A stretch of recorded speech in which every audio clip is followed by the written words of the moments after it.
दोस्तों नमस्कार, मैं संजीव भार्गव, वर्कशॉप कैलकुलेशन और इंजीनियरिंग ड्राइंग का अनुदेशक आप सभी का ITI स्किल इंडिया के यूट्यूब चैनल पे स्वागत करता हूं। आज जो मैं वीडियो लेके आया हूं वो वर्कशॉप कैलकुलेशन सब्जेक्ट के अंदर मेंसुरेशन से रिलेटेड जो चैप्टर्स हैं उसका मेरा तीसरा वीडियो है, क्योंकि ये जो तीसरा वीडियो इसके अंदर जो क्षेत्रफल से रिलेटेड उदाहरण है वो मैं आपको समझाने का प्रयास करूँगा। और क्योंकि ये चैप्टर हमारे ITI के अंदर वर्कशॉप कैलकुलेशन सब्जेक्ट के अंदर सबसे बड़ा चैप्टर है और इसके अंदर जो वीडियो बनेंगे वो बहुत लंबे लंबे बनेंगे और इसके अंदर वीडियो भी बहुत सारे बनेंगे, क्योंकि मेरा जो समझाने का तरीका उसमें मैं 2 किताबों का सहयोग ले रहा हूँ। उसके अंदर एक किताब है निमी की, उसके अंदर निमी की किताब का मैं थ्योरी, उसके उदाहरण और उसके जो प्रश्नावली है उनको सॉल्व करता हूँ। फिर जिस किताब से मैं समझाता हूँ पढ़ाता हूँ उस किताब को मैं पहले थ्योरी, उसके बाद उसके उदाहरण, उसके बाद उसके प्रश्नावली के सवालों को सॉल्व करके वीडियो बनाता हूँ। तो इस तरह से एक चैप्टर के अंदर कम से कम 6 वीडियो तो बनते ही बनते हैं। इसके अंदर निमी की किताब की जो लैंग्वेज है वो थोड़ी कठिन होने की वजह से आप जब मेरी जिस किताब से मैं पढ़ाता हूँ उस किताब की अगर आप थ्योरी के वीडियो देखोगे तो आपको वहाँ पे आसानी से समझ में आएगा, क्योंकि वहाँ पे जो थ्योरी है वो एकदम सरल है। और हमारी जो निमी के अंदर उदाहरण है या जो उसके एग्जाम्पल है वो हमारी अधिकतर एग्जाम में आते हैं, इसलिए आपको मेरे जो निमी से रिलेटेड वीडियोज़ हैं वो भी आपको देखने चाहिए, जिससे कि आपको थ्योरी भी क्लियर हो जाए और उसके जो सवाल हैं, किस तरह के सवाल हमारे NCVT में आते हैं वो भी आपको क्लियर हो जाए। तो शुरू करते हैं। हमारा आज का जो वीडियो है उसके अंदर क्षेत्रफल से रिलेटेड मैं आपको उदाहरण समझाने का प्रयास करूँगा। तो पहला जो उदाहरण है वो है, एक वर्ग का परिमाप ज्ञात कीजिए जिसका विकर्ण हमारा 144 मीटर है। यह हमारा NCVT के अंदर एग्जाम में आ चुका है। प्रश्न में दिया गया है वर्ग का जो विकर्ण है, हमारा ये चित्र दे रखा है, तो वर्ग के अंदर हमारी भुजाएं चारों बराबर होती हैं और विकर्ण हमारा ये बीच का जो होता है वो हमारे a का स्क्वायर प्लस a का स्क्वायर यानी कि 2a के स्क्वायर के बराबर इसका स्क्वायर होता है। तो यहाँ हम देखेंगे कि वर्ग का जो विकर्ण है वो हमारा 144 मीटर है। वर्ग का विकर्ण का जो सूत्र होता है वो अंडर रूट में भुजा का स्क्वायर प्लस भुजा का स्क्वायर होता है। तो यहाँ पे भुजा अगर a मानते हैं तो ये a square plus a square यानी कि 2a स्क्वायर अंडर रूट में आएगा, वो हमारे 144 के बराबर होगा। तो सरल करने के लिए दोनों पक्षों का वर्ग करने पर, क्योंकि हम यहाँ पे जब इस रूट को हटाएंगे तो अगर इस संख्या को भी वर्क कर दें और इस संख्या का भी वर्क कर देंगे तो हमारा यहाँ पे ये रूट हट जाएगा। तो हम देखते हैं कि जब 144 का स्क्वायर और रूट 2a का स्क्वायर करेंगे तो हम देखते हैं कि रूट 2a के स्क्वायर को स्क्वायर करने में क्या आता है। तो यहाँ देख रहे हैं आप कि अंडर रूट 2a का स्क्वायर करेंगे तो ये स्क्वायर का मतलब होता है इसी संख्या को इसी संख्या से दोबारा गुणा करेंगे, और जब हमारे आधार बराबर होते हैं और हमारी जो घातें हमारे आधार बराबर होकर के गुणा होते हैं तो उनकी घातें जुड़ जाती हैं। तो ये रूट को हटाने पर ये घात हमारी 1/2 आ रही है। इसी तरह यहाँ पे भी रूट हटाने पर पावर हमारी 1/2 आ रही है। तो 2a स्क्वायर को हम अगर आधार मान लें और ये इसको घात मान लें तो दोनों आधार बराबर हैं और ये आपस में गुणा हो रहे हैं, उस कंडीशन में ये इसकी घातें जुड़ जाएंगी। तो 2a स्क्वायर के अंदर घात हो जाएगी हमारी 1/2 प्लस 1/2 यानी कि आधा प्लस आधा यानी कि 1 हो जाएगा। तो 2a स्क्वायर की पावर 1 हो जाएगी जो कि 2a स्क्वायर के बराबर होगा। तो यहाँ पर हमारा 144 का स्क्वायर के अंदर 144 गुणा 144 बराबर 2a स्क्वायर आ जाएगा। उस कंडीशन में a स्क्वायर का मान निकालने के लिए ये 2 जो है हमारे 144 गुणा 144 के नीचे चला जाएगा। तो यहाँ पर 144 को जब 144 से गुणा करेंगे या इसमें जब 2 का भाग देंगे तो 144 हम 144 को काटेंगे तो ये हमारी राशि 72 आ जाएगी। तो यहाँ आ जाएगा 144 इंटू 72 और यहाँ आ जाएगी संख्या हमारी a स्क्वायर। अब a स्क्वायर के अंदर a का जब मान निकालेंगे तो स्क्वायर को जब हम पक्षांतर करके इधर ले जाते हैं तो ये हमारी रूट के अंदर चली जाती है, या हमारी ये जो संख्या है हम इसको 144 गुणा 72 की पावर 1/2 भी लिख सकते हैं, क्योंकि हमारे जो पावर 1/2 है उसका मतलब रूट ही होता है।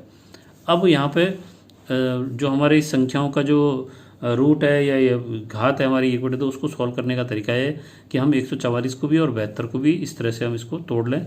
तो 144 को हम 12 इंटू 12 लिख सकते हैं और 72 को हम 6 इंटू 6 इंटू 2 यानी कि 6 6 36 दूनी 72। तो हमारे पास 144 इंटू 72 के टुकड़े हो गए 12 into 12 into 6 into 6 into 6 6 into 6 into 2। अब इसमें यहाँ पर शॉर्ट में दिया गया है कि रूट के अंदर जब 12 इंटू 12 6 इंटू 6 को सॉल्व करेंगे तो क्योंकि ये 12 इंटू 12 का मतलब 12 की पावर 2 और 6 इंटू 6 का मतलब 6 की पावर 2 और यहाँ पर इस रूट का मतलब हो गया 1/2। तो ये 12 की पावर जो 2 है उसके नीचे रूट का हटाने पर 2 आ जाएगा। इसी तरह 6 की पावर 2 के नीचे भी हमारा पावर में 2/2 हो जाएगा। और ये 2 और 2 और 2 आपस में कट के 12 की पावर 1 और 6 की पावर 1 रह जाएगा। तो हम यहाँ पर फिर 12 × 6 यानी कि 72 इसको इस तरह से लिख सकते हैं। और यहाँ पर हमारा √2 केवल अंदर रह जाएगा। और ये दो 12 में से एक 12 बाहर आ गया और एक 2 6 में से एक बाहर आ गया। तो 12 × 6 यानी कि 72 हो गया। √2 का मान हम यहाँ पे यहाँ पर a बराबर हो गया हमारा 72 × √2। अतः वर्ग का जो परिमाप होगा, जो कि हमारा सूत्र होता है 4 है, तो यहाँ पर 4 और a का मान 72 √2 रखने पर हमारा 72 को 4 से गुणा करेंगे 288 × √2। और अब चाहे तो आप √2 का मान 1.414 रख करके 288 से गुणा करेंगे तो हमारा उत्तर ऐसे भी आ सकता है और इसको ऐसे भी लिखा जा सकता है। यहाँ पर एक छोटा सा नोट लिखा गया है, किसी संख्या पर रूट का अर्थ होता है कि उस संख्या पर घात हमारी 1/2 है, जो कि मैंने आपको यहाँ ऊपर भी समझाने का प्रयास किया है। इसके बाद हमारा दूसरा उदाहरण, इससे पहले एक चीज़ और रह गई यहाँ पे, जब दो समान आधार वाली संख्याओं को गुणा किया जाता है तो घातें जुड़ जाती हैं। जब दो समान आधार वाली संख्या को गुणा किया जाता है तो घातें जुड़ जाती हैं। जैसा कि हमने यहाँ देखा, जब हम दो समान आधार वाली संख्याओं को गुणा कर रहे हैं, यहाँ पे दो समान आधार हैं, ये 2a² और 2a²। यहाँ पे ये इसकी ये आधार हमारे बराबर है, इनको जब गुणा कर रहे हैं तो हमारी घातें जो आपस में जुड़ जाएंगी। तो हम इसको इस तरह से लिख सकते हैं। उदाहरण नंबर 2, एक वृत्ताकार मैदान का अर्धव्यास 60 मीटर है, जिसको कि हम त्रिज्या या r कहेंगे। यदि उसके चारों ओर 1200 सेंटीमीटर चौड़ाई की एक समान सड़क बनाई जाए तो सड़क के क्षेत्रफल का परिकलन कीजिए। तो यहाँ पर प्रश्न में दिया गया है वृत्ताकार पैमाने का अर्धव्यास r जो हमारा 60 मीटर है, वृत्ताकार मैदान के चारों ओर मैदान की जो चौड़ाई है वो 1200 सेंटीमीटर यानी कि 12 मीटर है। अतः मैदान प्लस सड़क का अर्धव्यास r बराबर 60 + 12 यानी कि 72 हो जाएगा। तो यहाँ पर एक चित्र में आप देख रहे हैं कि ये एक छल्ले के तौर पे हो जाएगा, अंदर का जो रेडियस है वो 60 हो जाएगा और बाहर का रेडियस जो है हमारा 12 जुड़ करके 72 हो जाएगा। तो हम जानते हैं कि छल्ले का जो क्षेत्रफल होता है वो यहाँ पर सड़क का क्षेत्रफल होगा, जो कि हमारा पाई ब्रैकेट में r² - r², जहाँ पे कैपिटल R हमारा बड़ा रेडियस है जो कि 72 के बराबर है, और छोटा रेडियस जो हमारा छोटा r जो हमारा छोटा रेडियस है जो कि हमारे 60 के बराबर है। तो जो 72 का स्क्वायर और 60 का स्क्वायर करेंगे तो 51, 84 और 3600 आएगा। 51, 84 में 3600 घटाएंगे तो हमारी वैल्यू 1584 आएगी। इस 1584 में जब हम पाई का मान 22/7 या 3.14 रखेंगे तो ये 4978.28 वर्ग मीटर आएगी। तो यहाँ पर जो सड़क का जो क्षेत्रफल है वो हमारा 4978.28 वर्ग मीटर होगा। इसके बाद अगला जो सवाल है, दिए गए वर्ग की भुजा को जब 4 सेंटीमीटर बढ़ाया जाता है तो क्षेत्रफल 64 वर्ग सेंटीमीटर बढ़ जाता है। क्योंकि सेंटीमीटर जो कि हमारे क्षेत्रफल की इकाई हमेशा वर्ग के अंदर आती है, इसलिए यहाँ पर सेंटीमीटर वर्ग के साथ आ रहा है। तो क्षेत्रफल हमारा 64 वर्ग सेंटीमीटर बढ़ जाता है। मूल वर्ग की भुजा निर्धारित कीजिए। माना कि दिए गए वर्ग की भुजा हमारी x है, तो वर्ग का क्षेत्रफल होगा हमारा भुजा का स्क्वायर बराबर x का स्क्वायर। प्रश्नानुसार भुजा हमारी 4 सेंटीमीटर बढ़ा दी जाती है, तो नए वर्ग का जो क्षेत्रफल होगा x + 4 हो जाएगा, क्योंकि हमारी पहली भुजा x थी, उसके अंदर 4 जोड़ देंगे तो ये x + 4 का स्क्वायर हो जाएगा, जो कि पूर्व वर्ग का क्षेत्रफल के अंदर +64 के बराबर है। तो यहाँ पर हम जानते हैं कि हमारा जो पहले का क्षेत्रफल था वो x² था, इसके अंदर 64 जोड़ देंगे और यहाँ x + 4 का जो स्क्वायर करेंगे वो हमारे पास x² + 4 है, x² + 8x + 16 के बराबर आएगा। इसके बाद हमारी जो x² की संख्या है उसको हम पक्षांतर करके एक तरफ ले जाएंगे और जो हमारी अंकगणित की संख्या है उनको हम एक साइड ले आएंगे। तो हम जब x² को इधर ले जाएंगे तो ये माइनस हो जाएगी और 16 को इधर ले जाएंगे तो ये भी माइनस हो जाएगी। तो यहाँ हमारी x² से x² कट जाएगा, क्योंकि ये प्लस है और ये माइनस है। यहाँ पे बचेगा 8x और ये बचेगा हमारा 48। तो 8x बराबर 48, x बराबर 48/8 बराबर 6 सेंटीमीटर। अतः वर्ग की जो निर्धारित भुजा x है वो हमारी यहाँ पे 6 सेंटीमीटर होगी। यही हमारा उत्तर भी होगा। अगला उदाहरण है एक, ये हमारे निम्मी बेस के ऊपर सवाल है, क्योंकि निम्मी के जो सवाल होते हैं या जो एग्जाम में सवाल आते हैं उसमें चित्र के साथ सवाल दिया जाता है और चित्र दे करके क्वांटिटीज़ दे दी जाती है और उत्तर वहाँ पे पूछ लिया जाता है। तो यहाँ पर ये एक वर्ग का चित्र दे रखा है, इसमें ये लंबाई है, ये लंबाई है और ये ए का मतलब एरिया है। तो यहाँ पर 840 मिलीमीटर या 84 सेंटीमीटर हमारे पास लंबाई दे रखी है, जिसको हम मीटर में अगर ले जाएंगे तो ये 0.84 मीटर हो जाएगी। क्योंकि यहाँ पर हमको एरिया जो है मीटर स्क्वायर में निकालना है, इसलिए भुजा को हम मिलीमीटर से सेंटीमीटर और सेंटीमीटर से मीटर ले जाते हैं। तो यहाँ पर हम जानते हैं कि 10 मिलीमीटर बराबर होता है 1 सेंटीमीटर और इसी तरह 10 सेंटीमीटर बराबर होता है 100 सेंटीमीटर बराबर होता है 1 मीटर और 10 मिलीमीटर बराबर होता है 1 सेंटीमीटर। तो इसको जब कन्वर्ट करेंगे हम तो हम 840 को पहले सेंटीमीटर में कन्वर्ट कर सकते हैं, उसको फिर मीटर में कन्वर्ट कर सकते हैं। तो हमारे पास जो एल है वो 0.84 मीटर आ जाएगा। ए निकालने के लिए हम जानते हैं वर्ग की जो भुजा, वर्ग का जो क्षेत्रफल होता है वो भुजा के स्क्वायर होता है। भुजा हमारे पास 0.84 है, 0.84 को जब स्क्वायर करेंगे तो 0.7056 मीटर स्क्वायर उत्तर हमारा हो जाएगा, क्योंकि हमारा उत्तर यहाँ पे मीटर स्क्वायर में मांगा गया है। इसीलिए हम जो है लंबाई जो हमारे को दे रखी है उसको भी मीटर में बदल लेंगे। अगला उदाहरण, ए बराबर 841 वर्ग मिलीमीटर है, एल हमको मिलीमीटर में ही निकालनी है, तो हमको यहाँ पे इकाई बदलने की जरूरत नहीं है। अब ये पूछते हैं कि देखते हैं कि चित्र क्या दे रखा है। तो यहाँ पे भी ये जो चित्र है वो भी हमारे वर्ग का ही चित्र देखा है। तो यहाँ पर ए हमको दे रखा है, एल का मान निकालना है। तो हम जानते हैं कि वर्ग का जो क्षेत्रफल होता है वो ए बराबर भुजा का स्क्वायर होता है। ए हमारा 841 दे रखा है, भुजा का स्क्वायर हमको निकालना है। तो जब भुजा का स्क्वायर की जगह भुजा निकालेंगे तो ये दो जो पावर में है ये इधर जाके रूट में हो जाएगी। तो यहाँ पे रूट 841 का जब निकालेंगे तो ये 29 मिलीमीटर के बराबर होगी। तो ये भुजा का मान हमारा 29 मिलीमीटर उत्तर होगा। तीसरा उदाहरण, अगला उदाहरण हमारा, यहाँ पर ये चित्र हमारा दे रखा है एक समानांतर चतुर्भुज का, जिसके अंदर एल जो है 206 मिलीमीटर दे रखी है, हाइट हमारी 140 मिलीमीटर है, ए हमारे को मिलीमीटर वर्ग मिलीमीटर में निकालना है। तो यहाँ पे चूंकि हमारी जो क्षेत्रफल है वो मिलीमीटर में निकालना है, इसलिए हमारे को इसकी इकाइयाँ बदलने की ज़रूरत नहीं है। तो हम जानते हैं कि एक समानांतर चतुर्भुज का जो क्षेत्रफल होता है वो आधार इंटू ऊंचाई होता है।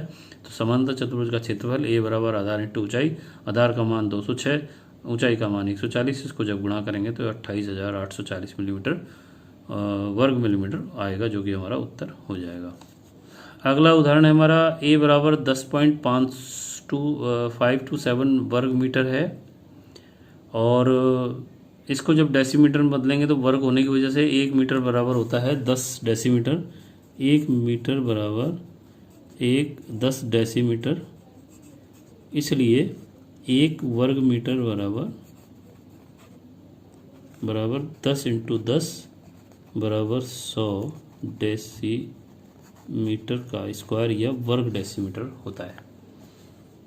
तो यहाँ पर हम 10.527 को जब 100 से गुणा करेंगे तो ये हमारे पास 1052.7 डेसीमीटर का स्क्वायर आ जाएगा, ये वर्ग डेसीमीटर आ जाएगा। यहाँ पर जो चित्र दे रखा है इसके अंदर बेस इंटू लेंथ है, एक आयताकार आकृति है। तो बेस और लेंथ की जो अनुपात है वो 3:7 दे रखा है। तो क्षेत्रफल में वृद्धि हमको निकालनी है। क्षेत्रफल में वृद्धि जो है 212.106 डेसीमीटर स्क्वायर है। तो हमारे को नई लंबाई और नई चौड़ाई का मान निकालना है। तो यहाँ पर जो है नया क्षेत्रफल है वो पुराना क्षेत्रफल प्लस क्षेत्रफल में वृद्धि है। तो पुराना क्षेत्रफल हमारा था 1052.7 और नई जो वृद्धि है वो 212.106 है। तो इन दोनों जोड़ेंगे तो ये टोटल में 1264.806 डेसीमीटर आ जाएगा। अब माना कि अनुपात के अनुसार चौड़ाई हमारी 3x है और लंबाई हमारी 7x है। तो इसके अंदर अनुपात हमारा वही 3:7 का रह जाएगा। x इसके अंदर अपन चर राशि रख लेते हैं, जिससे कि उसका मान निकाला जा सके। तो अतः हमारा जो क्षेत्रफल होता है वो लंबाई इंटू चौड़ाई होता है। आयत का जो क्षेत्रफल होता है वो हमारे लंबाई इंटू चौड़ाई होता है। तो यहाँ पर 1264.806 का जो मान है वो 7x इंटू 3x के बराबर है, जो कि 7×3=21 x² के बराबर हो जाएगा। यहाँ 21x स्क्वायर बराबर 1264.806, एक्स स्क्वायर के मान निकालने के लिए 1264.806 के अंदर जब 21 का भाग देंगे तो 60.22 आएगा और x का मान निकालने के लिए 60.22 का हम यहाँ पर रूट कर देंगे। तो यहाँ x बराबर हो जाएगा 60.22 का रूट, इसका जो वैल्यू निकालेंगे वो 7.76 आएगा। अतः क्षेत्र की जो लंबाई है वो 7x होगी। तो 7 को हम 7.76 यानी कि जो x का मान है उससे गुणा करेंगे तो ये 54.32 आ जाएगा डेसीमीटर में, और इसको जब 10 से गुणा करेंगे तो ये मिलीमीटर में आ जाएगा। 543.2 मिलीमीटर। और चौड़ाई का जो मान है वो हमारे पास 3x है, तो x का मान रख करके यहाँ कर गुणा करेंगे तो ये 23.28 डेसीमीटर आ जाएगा। और डेसीमीटर को मिलीमीटर में बदलने के लिए फिर से हम 10 का गुणा कर देंगे तो ये 232.8 मिलीमीटर उत्तर हमारा आ जाएगा। अगला उदाहरण है वर्ग का क्षेत्रफल बराबर आयत का क्षेत्रफल। स्मॉल एल जो कि वर्ग की भुजा है वो दे रखी है और हाइट हमको आयत की दे रखी है और हमको आयत की लंबाई यहाँ पे निकालने के लिए पूछा गया है। तो हम जानते हैं कि वर्ग यहाँ पे दे रखा है वर्ग का क्षेत्रफल बराबर आयत का क्षेत्रफल। तो जो वर्ग का क्षेत्रफल होगा वो एल स्क्वायर होगा और आयत का जो क्षेत्रफल होगा वो एल इंटू एच होगा। तो यहाँ एल का मान स्मॉल एल का मान 135 का स्क्वायर हो जाएगा। एल का मान हमें निकालना है, एच का मान 72 है। तो एल कैपिटल एल का मान निकालने के लिए 135 के स्क्वायर में जब 72 का भाग देंगे तो 135 का स्क्वायर है 18,225 में 72 का भाग देंगे तो 253.125 मिलीमीटर आएगा, जो कि हमारा यहाँ पे उत्तर होगा। इसके बाद फिर से एक निमी का सवाल, निमी के किताब का जैसा सवाल। इसके अंदर एक समानांतर चतुर्भुज दे रखा है जिसका ए हमारे पास क्षेत्रफल जो है 2.2345 डेसीमीटर का स्क्वायर दे रखा है। अगर इसको हम सेंटीमीटर में बदलते हैं, क्योंकि हमारी जो एल मांगी जा रही है वो मिलीमीटर में मांगी जा रही है, तो हम इसको डेसीमीटर को पहले सेंटीमीटर में बदलेंगे, सेंटीमीटर को फिर मिलीमीटर में बदलेंगे। तो डेसीमीटर को वर्ग सेंटीमीटर में बदलने के लिए 100 से गुणा किया जाएगा और उसके बाद जो वैल्यू आएगी फिर से मिलीमीटर में बदलने के लिए फिर से 100 का गुणा किया जाएगा। तो 2.2345 वर्ग डेसीमीटर को जब वर्ग मिलीमीटर में बदलेंगे तो इसकी वैल्यू 22,345 आएगी। तो प्रश्नानुसार हम जानते हैं कि समानांतर चतुर्भुज का जो क्षेत्रफल है वो आधार इंटू ऊंचाई होता है और यहाँ पर जो क्षेत्रफल है वो हमारे पास 22,345 के बराबर दे रखा है, जो कि हमारे एल इंटू हाइट, यहाँ पे ये एल इंटू हाइट 38 के बराबर है। तो यहाँ एल का मान निकालने के लिए 22,345 में जब 38 का भाग देंगे तो ये 588.02 मिलीमीटर के बराबर हो जाएगा, जो कि हमारा उत्तर होगा। इसके बाद अगला सवाल है एल बराबर 365 मिलीमीटर, टी बराबर 35 मिलीमीटर, ए मान हमको वर्ग डेसीमीटर में निकालना है।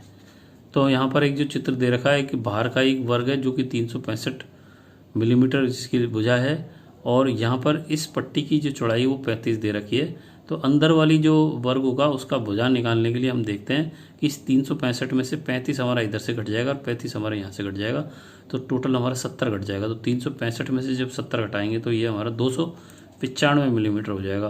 तो आंतरिक वर्ग की जो भुजा होगी वो एल माइनस 2t बराबर 365 माइनस 2 इंटू 35 होगी।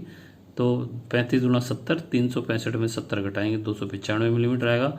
रेखांकित क्षेत्र का जो क्षेत्रफल वो होगा बाहरी वर्ग का क्षेत्रफल माइनस आंतरिक वर्ग का क्षेत्रफल।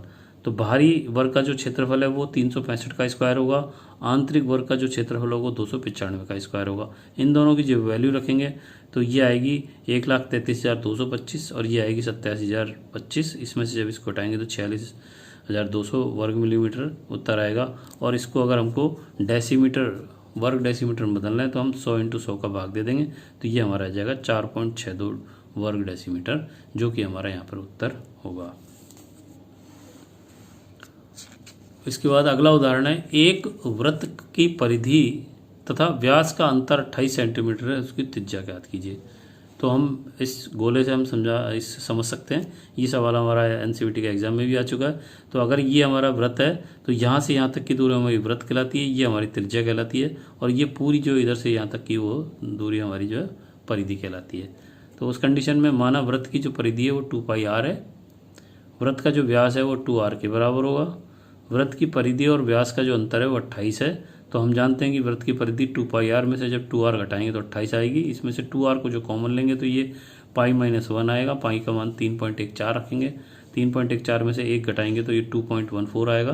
तो यहाँ पर आप देख रहे हैं 2r π-1, पाई का मान 3.14 में से 1 घटाए तो 2.14 आए, जो कि 28 के बराबर है। अब r का मान निकालने के लिए हम 28 में 2 और 2.14 का गुणा करके भाग दे देंगे तो ये 14, 2/2.14 का 14 में जब 2.14 का भाग देंगे तो 6.54 आएगा, जो कि सेंटीमीटर में होगा। तो वृत्त की जो त्रिज्या आर हमारी जो है 6.54 सेंटीमीटर आएगी, वो ही हमारा उत्तर हो जाएगा। इसके बाद अगला जो सवाल है वो थोड़ा सा बड़ा सवाल है और इसको समझने की भी आवश्यकता है। 0.5 मीटर गुणा 0.5 मीटर की एक प्लेट में से 5 सेंटीमीटर की एक भुजा के कितने अधिकतम समबाहु त्रिभुज काटे जा सकते हैं, ये हमको करना है। तो यहाँ एक सवाल, एक चित्र दे रखा है जिसके अंदर हमारे पास ये 50 सेंटीमीटर बाई 50 सेंटीमीटर की एक शीट है और इसके अंदर ये हमारी जो समबाहु त्रिभुज है वो इस तरह से कट जाएंगे। तो हम इस जो समबाहु त्रिभुज हमारा ABC है इसको यहाँ बड़ा करके देखेंगे तो हमारा ABC एक समबाहु त्रिभुज है। इसके अंदर 5 सेंटीमीटर भुजा वाली हम समबाहु त्रिभुज बना रहे हैं यहाँ। तो ये हमारी इसकी हाइट हो जाएगी, ये हमारी 2.5 सेंटीमीटर हो जाएगी, क्योंकि हमारे को समबाहु त्रिभुज का क्षेत्रफल निकालने के लिए हमारा जो सूत्र होता है वो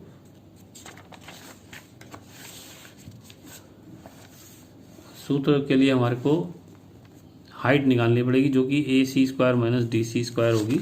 तो ये मैं समझा देता हूँ। AC स्क्वायर क्या है, यहाँ पर AC स्क्वायर ये है, ये एक समकोण त्रिभुज होगा जिसमें भुजा हमारी 5 है और ये DC हमारी 2.5 है। तो हाइट निकालने के लिए जब 5 के स्क्वायर में से 2.5 का स्क्वायर निकालेंगे तब हमारे h का स्क्वायर निकलेगा जो कि हमारा ऊंचाई होगा। तो हम यहाँ देखते हैं कि त्रिभुज ADC में ऊंचाई h बराबर AC का स्क्वायर माइनस DC का स्क्वायर, 5 का स्क्वायर में से 2.5 का स्क्वायर निकालेंगे तो 25 में से 6.25 का स्क्वायर निकालेंगे तो 18.75 बचेगा और 18.75 में जब रूट का भाग देंगे, रूट निकालेंगे तो ये 4.33 सेंटीमीटर आएगा। यानी कि हमारी जो हाइट है, इसको फिर से समझना पड़ेगा कि हमारी जो हाइट है वो 4.33 यहाँ पर है और ये टोटल हाइट हमारी 50 है। तो 50 में जब हम 4.33 का भाग देंगे तो हमारी यहाँ पे बहुत सारी स्ट्रिप बनेगी जिसमें से ये त्रिभुज काटे जा सकते हैं। और एक 50 सेंटीमीटर वाले जो भुजा है इसमें से 1 2 3 4 5 6 7 8 9 10, उसके बाद 11 12 13 14 15 16 17 18 19 तो पूरे त्रिभुज कटेंगे और आधा मिला करके 20 त्रिभुज मान सकते हैं कि इस तरह से ये छोटे छोटे कट जाएंगे।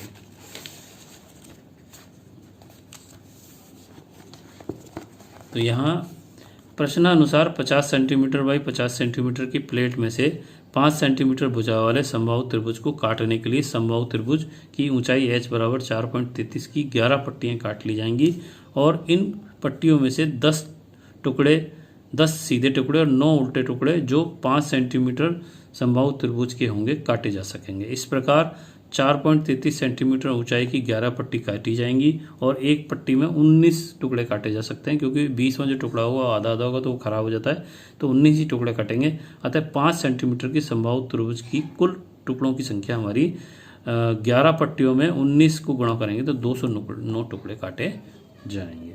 तो ये थोड़ा सा सवाल कठिन है लेकिन आपको शायद समझ में आ गया होगा। इसके बाद अगला उदाहरण, एक हमारा ये विषमबाहु त्रिभुज है जिसके अंदर L दे रखी है और हाइट दे रखी है। L हमारा 32 सेंटीमीटर दे रखा है, हाइट हमारी 130 मिलीमीटर दे रखी है, जिसको कि हम सेंटीमीटर में बदलेंगे तो 10 का भाग देने पर ये 13 सेंटीमीटर आ जाएगी, क्योंकि हमारे को A जो है, एरिया जो है हमको सेंटीमीटर में निकालना है, इसलिए हमारी दोनों जो मात्राएं हैं वो हमारी सेंटीमीटर में होनी चाहिए। इसको इसलिए हम मिलीमीटर को सेंटीमीटर में यहाँ बदल रहे हैं। तो यहाँ त्रिभुज का जो क्षेत्रफल है वो 1/2 इंटू आधार इंटू ऊंचाई होगा। तो यहाँ पर 1/2 आधार हमारा 32 दे रखा है जो कि L के बराबर है, ऊंचाई हमारी 13 दे रखी है, तो 1/2 इंटू 32 इंटू 13 जो कि 208 वर्ग सेंटीमीटर के बराबर उत्तर हो जाएगा। इसके बाद अगला उदाहरण है, A बराबर है 365 मिलीमीटर जो कि हमारा समबाहु त्रिभुज की भुजा है। तो यहाँ एक चित्र देख रहे हैं आप, इसके अंदर ये समबाहु त्रिभुज है जिसके अंदर भुजा A है और इसका कैपिटल A का मतलब यहाँ पे एरिया है। तो यहाँ पे A हमारी 365 मिलीमीटर है और कैपिटल A यानी कि हमारे को क्षेत्रफल निकालना है वो वर्ग सेंटीमीटर में निकालना है, इसलिए हम 365 को अगर हम सेंटीमीटर में यहाँ बदल लें या आगे भी जाके बदल सकते हैं। इस सवाल के अंदर मिलीमीटर को मिलीमीटर में रखा गया है और आगे जाकर बदला गया है। तो यहाँ पर समबाहु त्रिभुज का जो क्षेत्रफल होता है वो √3/4 A स्क्वायर के बराबर होता है। √3 का मतलब 1.732 रख देंगे, 4 नीचे रख देंगे और A बराबर 365 का मान रख करके इसका स्क्वायर करेंगे तो 1,33,225 आएगा। अब यहाँ पे 0.1732 के अंदर जब 4 का भाग देंगे तो ये 0.433 आएगा। इसको जब इस संख्या से गुणा करेंगे तो हमारा 57,686.425 वर्ग मिलीमीटर आएगा। और वर्ग मिलीमीटर को वर्ग सेंटीमीटर में बदलने के लिए हम, क्योंकि हम जानते हैं कि 1 सेंटीमीटर बराबर होता है 10 मिलीमीटर, इसलिए 1 वर्ग सेंटीमीटर बराबर हो जाएगा 10 गुणा 10 वर्ग मिलीमीटर, जो हमारे 100 वर्ग मिलीमीटर के बराबर होगा। इसीलिए हम यहाँ पे 100 का भाग देंगे, तो 57,686.425 में जब 100 का भाग देंगे तो ये 576.86 वर्ग सेंटीमीटर उत्तर हमारा आ जाएगा। इसके बाद अगला उदाहरण जो चित्र सहित दे रखा है, यहाँ पर ए हमारे को टोटल एरिया दे रखा है जो 6435 वर्ग मिलीमीटर है। हाइट हमारे को 56 मिलीमीटर दे रखी है। एल हमारे को 39 मिलीमीटर दे रखी है और कैपिटल एल हमारे को यहाँ पे निकालना है। तो जैसा कि आप यहाँ पे चित्र देख रहे हैं, ये एक पोर्शन है जिसके अंदर डाउटेल हमारा ये ग्रुप कटा हुआ है। समलंब चतुर्भुज का क्षेत्रफल दे करके हमारे को ये कैपिटल एल का मान निकाला जा रहा है। तो हमारा जो शेडेड एरिया है, इसी वाले शेडेड वाले एरिया के अंदर ही का ही हमारे को क्षेत्रफल निकालना है। तो हमारा सूत्र होता है यहाँ पे समलंब चतुर्भुज ट्रेपेजियम का क्षेत्रफल होता है दोनों समानांतर भुजाओं का योग बटे 2 गुणा ऊंचाई। तो हमारी जो दो समानांतर भुजाएं वो small L plus capital L है। तो यहाँ small L plus capital L बटे 2 इंटू एच,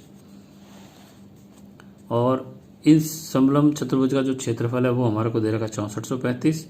स्मॉल एल का मान है 39, एल का मान हमें निकालना है बटे 2 गुणा 56।